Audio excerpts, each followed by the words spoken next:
l'opposition peut venir faire à la population quoi qui nous vient avec une hausse dans le prix l'essence et le diesel pour soi-disant nous payer le claim de Betamax.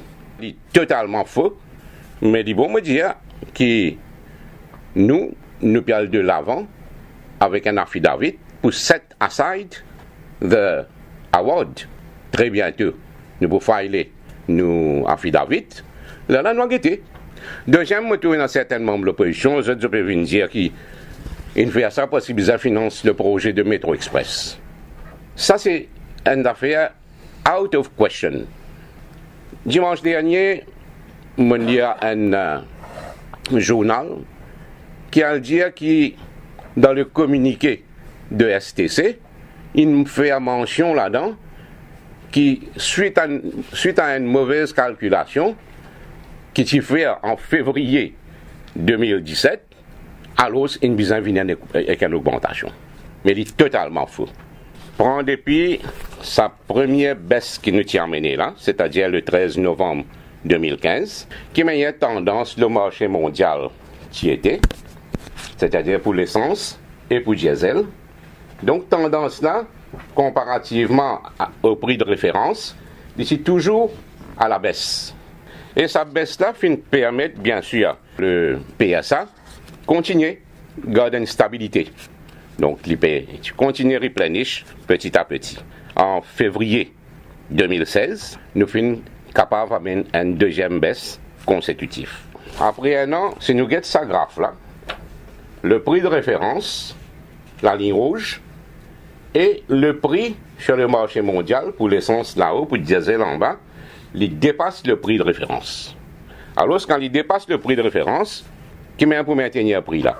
C'est servi l'argent qui est dans Price Stabilization Account. En février 2017, le fonds est épuisé. Moi, besoin de dire qui pas peine en choix quand un fonds épuisé, besoin pour action qui besoin. Parce qu'il n'est pas capable de laisser une institution à la banqueroute. Alors, le 14 février 2017, c'est-à-dire l'augmentation réelle qui est besoin après que PPC finit joindre, pour l'essence, les Tibizans montent par 7,95 €, c'est-à-dire par 20,46%. Et pour le diesel, les Tibizans montent par 7,38 €, c'est-à-dire 25,02%.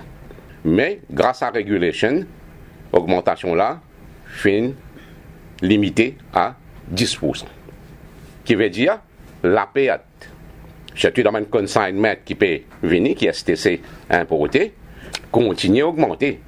Quand PPC finit joindre vendredi, le 4 août, au lieu qu'il nous ait dans une augmentation 10% et 10%, nous sommes capables de contenir à 5,15% pour l'essence et 8,94% pour le diesel. Quand nous retrouvons la tendance de PSA et si peut monter, nous sommes capables de nous donner la garantie que nous pouvons prendre des décisions qui besoin comme un gouvernement responsable. Si besoin amène une baisse encore, nous pouvons amener une baisse. Aujourd'hui, une demande d'augmentation du pain n'est pas justifiée. Nous ne sommes pas capables de lier une augmentation, comment on dit, environ de 5,16% de l'essence et 9% de diesel avec une requête pour une augmentation du prix de pain. Si une association de man boulanger a envie de faire une demande, a envie de discuter, nous là pour accueillir eux, nous là pour discuter avec eux. L'élément, l'essentiel pour faire du pain, c'est la farine. Dans le dernier budget, finalement, une baisse dans le prix de la farine.